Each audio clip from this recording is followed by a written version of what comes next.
Hello guys, welcome back to my YouTube channel. आशा है कि आप सभी काफ़ी अच्छे होंगे और अपने एग्ज़ाम की तैयारी आप सभी काफ़ी अच्छे से कर रहे होंगे।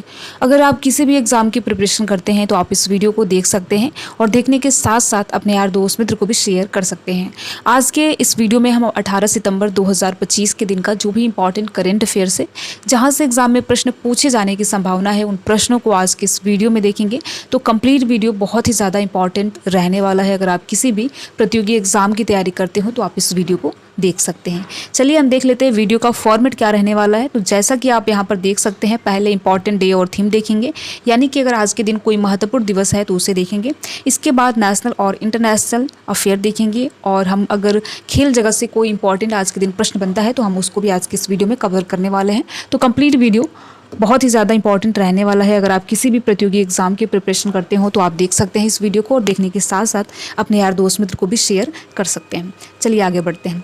पहला प्रश्न है, देखिए अगर आपको इस प्रश्न का आंसर पता हो तो कमेंट बॉक्स में बता सकते हैं। पहला प्रश्न है, असोला भट्टी वन्यजीव अभ्यारण्य जो समाचारों में देखा गया किस पर्वत श्रृंखला पर स्थित है। असोला भट्टी वन्यजीव अभ्यारण्य काफ़ी न्यूज़ में रहा है, तो आपको ये बताना है कि असोला भट्टी वन्यजीव अभ्यारण्य किस पर्वत श्रृंखला पर स्थित है।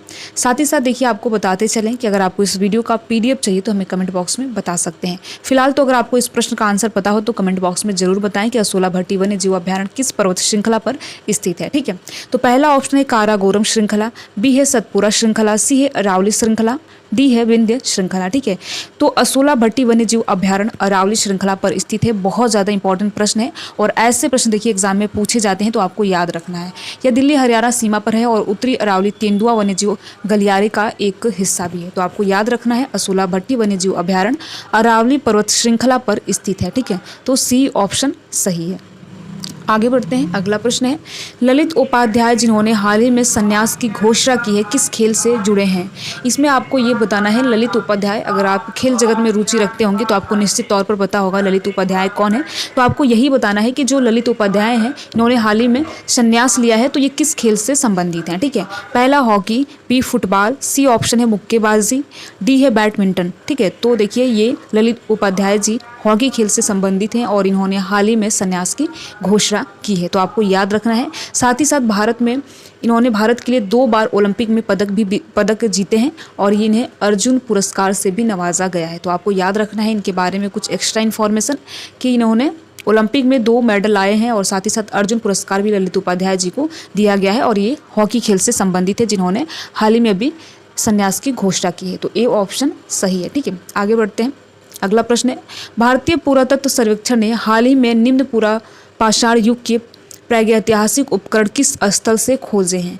इसमें आपको ये बताना है कि भारतीय पुरातत्व सर्वेक्षण ने हाल ही में किस स्थान से पुरातात्विक युग के प्रागैतिहासिक उपकरण खोजे हैं। ठीक है, तो पहला ऑप्शन है भीमबेटका, B है मंगरबानी, C है लोथल, और D है धौलावीरा। तो आपको इसमें से बताना है। अगर आप हाल ही फिलहाल न्यूज़ देखे होंगे तो आपको याद आ रहा होगा कि मंगरबानी जो है यहीं से हाल ही में SI ने दिल्ली हरियाणा सीमा पर अरावली पहाड़ियों में स्थित मंगरबानी यहाँ पर स्थित है, यानी कि अरावली पहाड़ियों में स्थित है मंगरबानी, और यहीं पर निम्न पुरापाषाण युग के प्रागैतिहासिक उपकरण की खोज हुई है। ठीक है, तो आपको याद रखना है, बहुत ज़्यादा इंपॉर्टेंट प्रश्न है जो क्षेत्र में प्राचीन मानव उपलब्धि के साक्ष्य भी प्रस्तुत करता है। तो मंगरबानी आपको याद रखना है, और ये कहाँ स्थित है, दिल्ली हरियाणा सीमा पर ये स्थित है, अरावली पहाड़ियों में ये स्थित है। ठीक है, तो B ऑप्शन सही है। बहुत ज़्यादा इंपॉर्टेंट प्रश्न है, और ऐसे ही प्रश्न एग्जाम में पूछ लिए जाते हैं।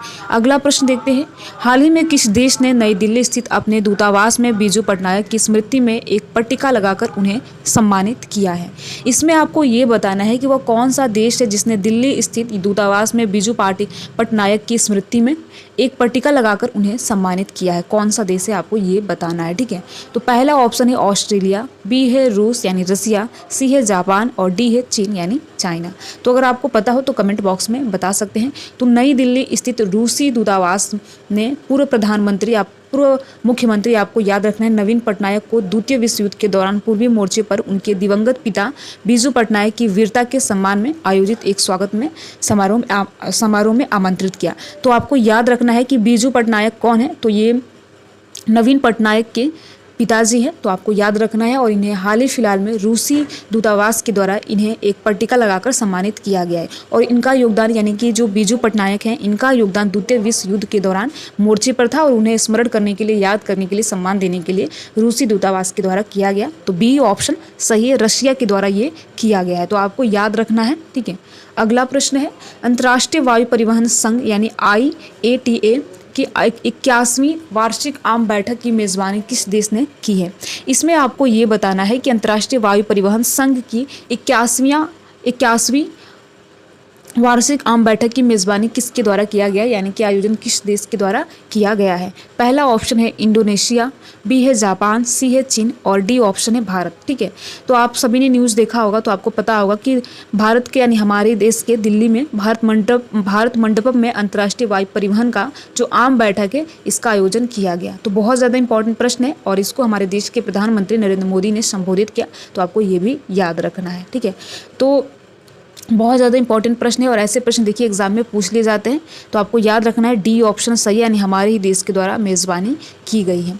अगला प्रश्न है किस राज्य सरकार ने जून 2025 में औद्योगिक विकास को बढ़ावा देने के लिए उद्योग क्रांति पहल शुरू की है। इसमें आपको ये बताना है कि कौन सा वह राज्य है जिसने उद्योग क्रांति पहल की शुरुआत जून 2025 में की है। ठीक है, पहला ऑप्शन है पंजाब, बी ऑप्शन है बिहार, सी है हरियाणा, डी है झारखंड। तो देखिए पंजाब राज्य सरकार के द्वारा औद्योगिक विकास को बढ़ाने के लिए उद्योग क्रांति पहल यानी स्कीम की शुरुआत की गई है, तो आपको याद रखना है।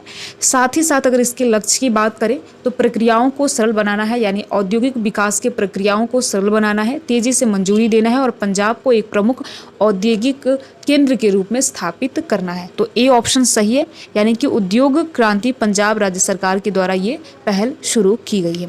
अगला प्रश्न देखते हैं पिनेकल्स डेजर्ट किस देश में स्थित है। इसमें आपको ये बताना है कि पिनेकल्स डेजर्ट किस देश में स्थित है। पहला ऑप्शन है ऑस्ट्रेलिया, बी है चीन, सी है मार्को और डी ऑप्शन है रसिया। ये बहुत ज़्यादा इंपॉर्टेंट प्रश्न है, आपको ऐसे ही प्रश्न देखिए एग्जाम में पूछ लिए जाते हैं कि ये डिज़र्ट कहाँ पर स्थित है, ये डिज़र्ट कहाँ पर स्थित है। ठीक है, तो पिनेकल्स डिज़र्ट के बारे में यहाँ पर बात हो रही है कि कहाँ स्थित है, तो ऑस्ट्रेलिया में स्थित है और ये पश्चिमी ऑस्ट्रेलिया का नबुंगा नेशनल पार्क में पाया जाता है। ठीक है, नबुंग नेशनल पार्क में पाया जाता है जहाँ पर हजारों चूना पत्थर की संरचनाओं के लिए जाना जाता है। तो आपको याद रखना है जो पिनेकल्स डेजर्ट है ये ऑस्ट्रेलिया में पाया जाता है, तो ए ऑप्शन सही है। ठीक है, आगे बढ़ते हैं। अगला प्रश्न है जुआंगा जनजाति मुख्य रूप से किस राज्य में पाई जाती है। इसमें आपको ये बताना है कि जुआंगा जनजाति मुख्य रूप से किस राज्य में पाई जाती है। जुआंगा एक ट्राइब है, तो ये आपसे पूछा गया है किस राज्य में मुख्य रूप से पाई जाती है। ठीक है, पहला ऑप्शन है केरल, बी है तमिलनाडु, सी है ओडिशा और डी ऑप्शन है महाराष्ट्र। तो देखिए जो जुआंगा जनजाति है ये स्पेशली ओडिशा राज्य में पाई जाती है, जो विशेषकर से क्योंझर जिले में है और ये भारत के विशेष रूप से कमजोर जनजातीय समूहों में से एक है। तो बहुत ज़्यादा इंपॉर्टेंट है, इंपॉर्टेंट इसलिए है क्योंकि भारत में विशेष रूप से कमजोर जनजातियों का एक समूह है जिसका नाम है जुआंगा जनजाति और ये मुख्यतः ओडिशा में पाया जाता है। तो आपको याद रखना है सी ऑप्शन सही है। ठीक है, ऐसे देखिए कुल मिलाकर हमने 8 प्रश्न देखा जो कि बहुत ज़्यादा इंपॉर्टेंट प्रश्न है। नेशनल, इंटरनेशनल और खेल जगत से भी आपको यहाँ पर प्रश्न देखने को मिला होगा। तो अगर आपको इस वीडियो का PDF चाहिए तो आप कमेंट बॉक्स में बता सकते हैं। वीडियो कैसा लगा ज़रूर बताएं। अगर आप वीडियो में किसी भी प्रकार का कोई सुधार चाहते हैं तो कमेंट बॉक्स के माध्यम से हमें सुझाव के तौर पर भी आप बता सकते हैं। ठीक है, वीडियो में लास्ट तक बने रहने के लिए आप सभी का बहुत बहुत धन्यवाद। अगर आपको ये वीडियो अच्छा लगा हो तो वीडियो को आप लाइक कर सकते हैं और लाइक करने के साथ साथ अपने यार दोस्त मित्र को भी शेयर कर सकते हैं। Thank you.